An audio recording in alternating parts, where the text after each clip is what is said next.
Salvage panels in Star Citizen can be extremely profitable, requiring the time and patience to seek out, but paying off in a big way. For Vulture pilots, the limiting factor is the amount of storage space before having to head back to sell up. That's not the case for the gargantuan Reclaimer, which has considerably more storage, however does come with its own challenges instead.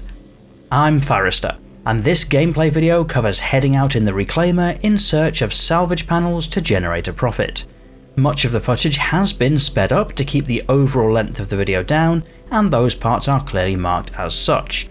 And this is intended to be a gameplay video rather than a guide, although there is a salvage tutorial available on the channel if that's what you were hoping for. But without further ado, let's get started.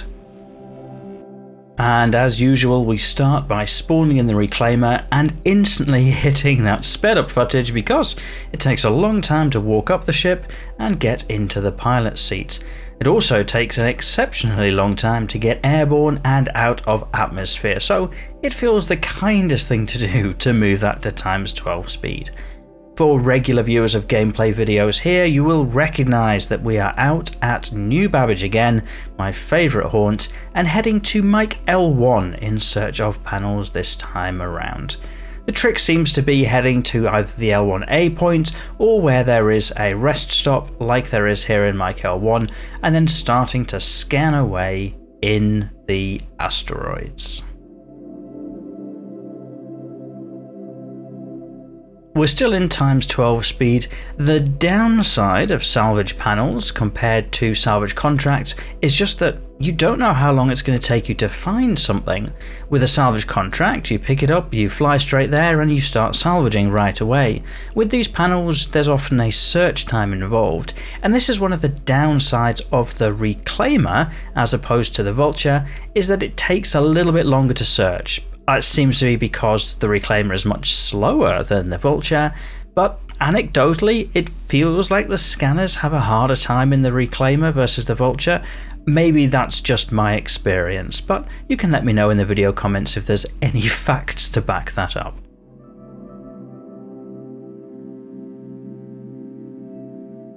And a quick check of the contracts list to see if there's anything exciting out there whilst we continue scanning.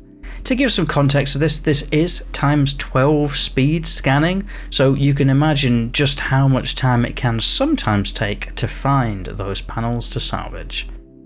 What we're looking for in this scanning mode is just anything really that has a very even round number of salvage, just like this 2000 signature value we've just found. So now that I've found something with a high round number, I've upped the piercing to get a little push pin which shows where we're going to be heading to, and then the aim of the game is really just to fly into it until it disappears, which it just has, and then really, oh no, it's back again. I just need to do a scanning ping, but fly towards it until it disappears and then really slow down to give chance for the actual panel to spawn in. Sometimes that's quick, sometimes that's not so quick. I guess that's part of the trade-off of this game loop.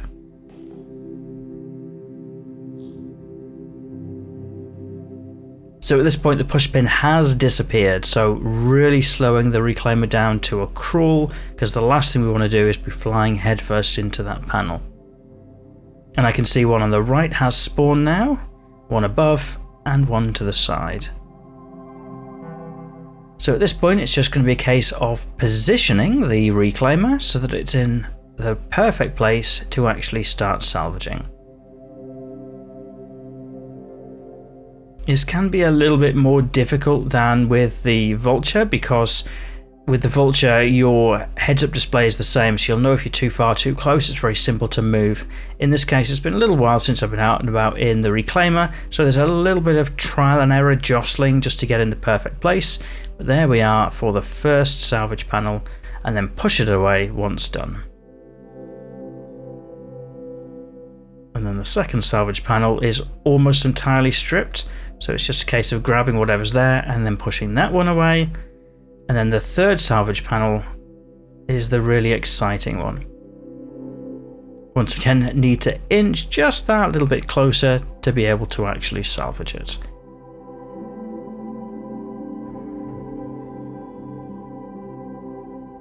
So here you can see this is a decent enough salvage panel. It was 70% full when we got here. Should get a few RMCs off this one. And this is one of the things that makes salvaging the panels a little bit different from the salvage contracts, is that you get pretty decent chunks of RMC from doing them. I have heard rumours that in upcoming patch 3.24 there might be some balancing changes to that, either to the profitability of RMC again, or potentially to the amount of salvage RMC you get from these panels. I guess we'll just have to wait and see whether any of those rumours hold true. I'm always wary until things are actually in front of us and in-game. But for now, in patch 3.23, these panels are the bee's knees.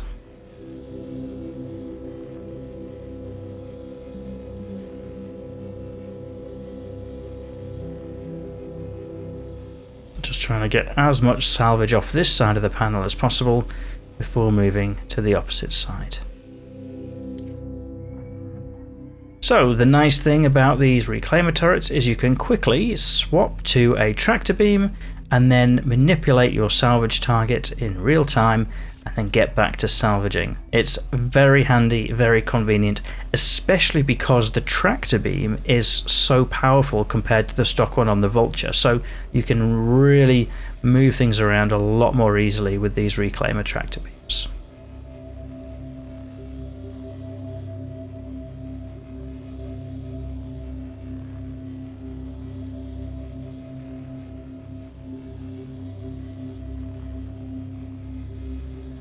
So this wasn't the most exciting haul in the Reclaimer, in that whilst we did find some salvage panels, the total signature value was only 2,000, so it was really just this single spawn of salvage panels. Sometimes I've been much more fortunate and have come across much bigger groups, but that wasn't to be on this occasion. And clearly a lot of the time of this gameplay loop isn't really in the salvaging itself, it's in the finding of the panels, so a little bit of a shame that it wasn't a bigger group, but that can't really be helped. You can also see that there's some latency on the server for salvage the panels. Sometimes the decal kind of updates a little bit slower than would be ideal. This is a slightly laggy server that this is on. Again, anecdotally, but when the PTU goes to live and opens up for all waves, it seems that the rest of the live servers slow down. Maybe there's no truth in that. I don't know, but it certainly feels like that sometimes.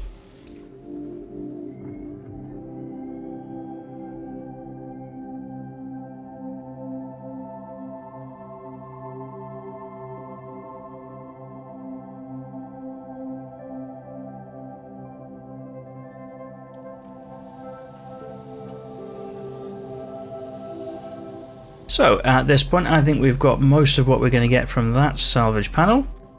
So it's back to the pilot's chair. See what else we can find. We'll go back up to times 12 speed to continue the search. See if we can find any other salvage panels to... And when you are scanning, if you do see things that are different numbers, like, I don't know, 1,870 there on the signature, that's most likely to be a mining rock rather than a salvage panel. So it's been a while searching here. I know it doesn't seem like it in times 12 speed, but in times 1 speed it really has been. So I've just taken a contract instead, something that was nearby, in this case a prowler, which will give a little bit of salvage. That means I can actually be doing some salvaging. I think for me, for my gameplay sessions, I tend to target between 1 and 2 hours. That feels like a right amount of time for me to be doing something in game, and I want to be spending that time doing something. So in this case, the panels wasn't happening. I found one group, but I was just searching around, so much more satisfying instead, I think, to switch to doing some actual salvage and enjoying doing some of that. So I've taken the contract. It's a bit more expensive, it's a bit less profitable, but it's a guaranteed piece of gameplay versus the panels, which is a, you know, roll your dice and take your chances.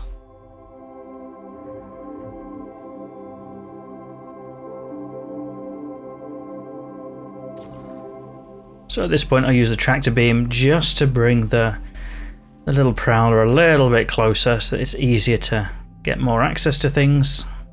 Make sure that it's steady, disengage the tractor beam, and then start scraping.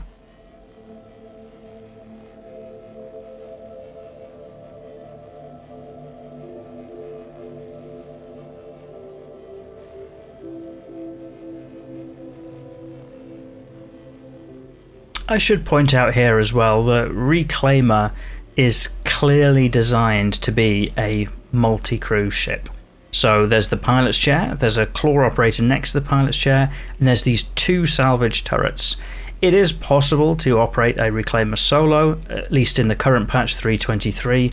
There are some advantages to doing so, but really the optimal experience for the Reclaimer does involve 2 or 3 people aboard to help make things work. And actually, the Reclaimer can work okay with even slightly more than that. So what you're seeing here about moving between the stations, it's not the optimal experience, and that's right. That's how it should be, because this is a multi-crew ship. The optimal experience, in my opinion, should therefore be requiring multiple crew members.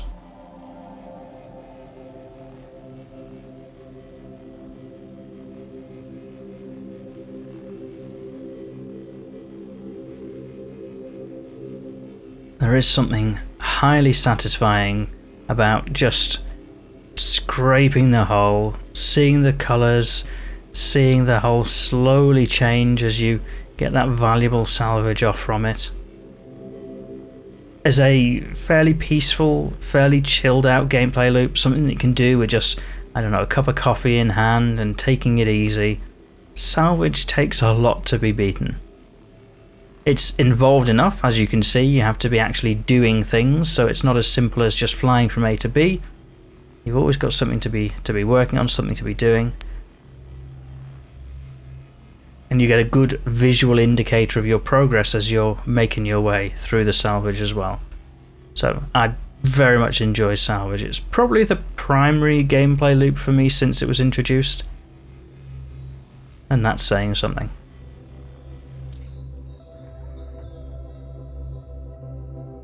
So taking advantage of this tractor beam again on the Reclaimer and spinning around the Prowler to get access to the other side, strip the hull on this side.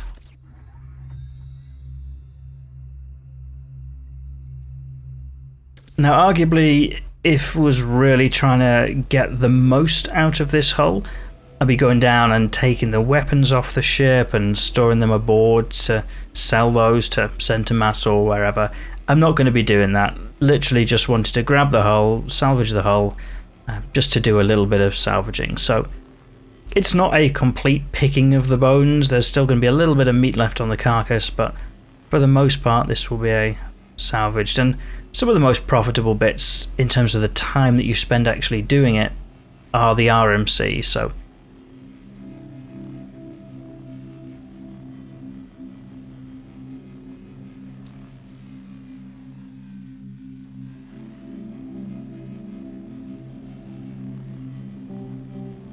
at this point I've got nearly 30 SCUs in the hopper, which is alright, that's not bad.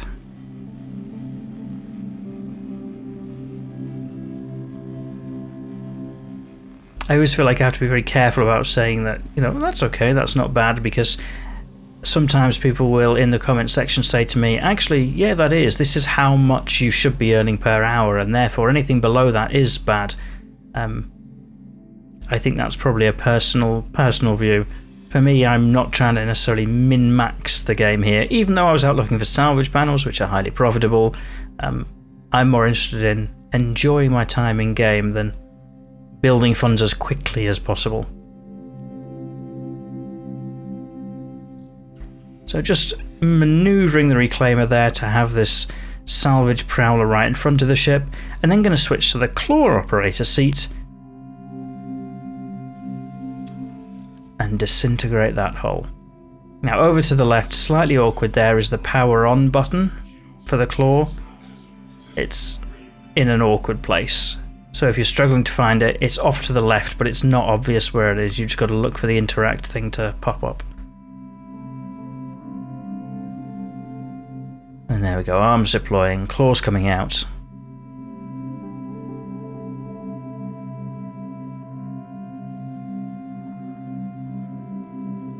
Switch to the fracture field and activate that first of all. So this will break up the hull into lots of little chunks, and those chunks we can then use the disintegration fields, which I'm switching to now, to gobble them up into construction materials. Not quite as valuable as the RMC that you get from the rest of the salvage, but not bad either. For a couple of minutes that it takes to do this, I'm happy to have them on board.